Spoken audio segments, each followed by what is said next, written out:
আসসালামু আলাইকুম। আমরা যারা আইফোন ব্যবহার করি আমাদের প্রত্যেকের কিন্তু একটা কমন সমস্যা থাকে, সেটা হচ্ছে যে আমাদের আইফোনের চার্জ অনেক কম থাকে। দেখা গেছে একটা সাধারণ অ্যান্ড্রয়েড ফোনে যে পরিমাণ চার্জ থাকে আমাদের দামি দামি আইফোনে কিন্তু সেই পরিমাণ চার্জ থাকে না।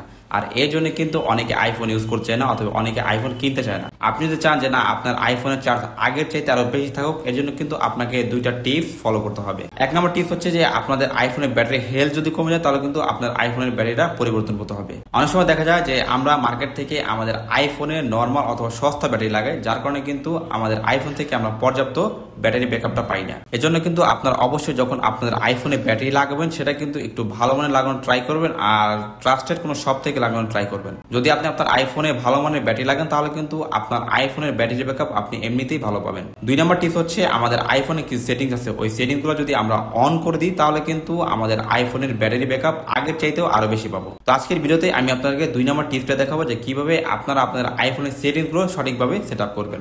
তো এর জন্য আমরা চলে যাবো সেটিংসে।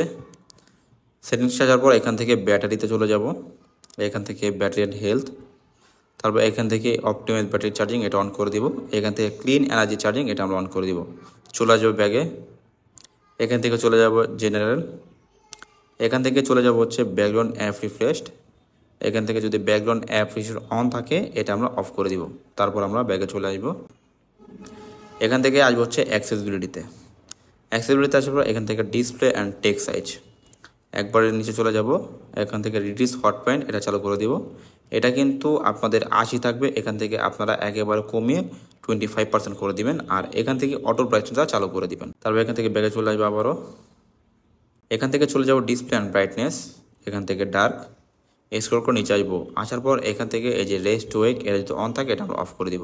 তারপর আবার ব্যাগে চলে আসবো, তারপর স্ক্রল করে নিচে আসবো, এখান থেকে নোটিফিকেশন, এখান থেকে আমাদের যেসব অ্যাপসের নোটিফিকেশন প্রয়োজনে আমরা সেই অ্যাপসের নোটিফিকেশনগুলো অফ করে দিব।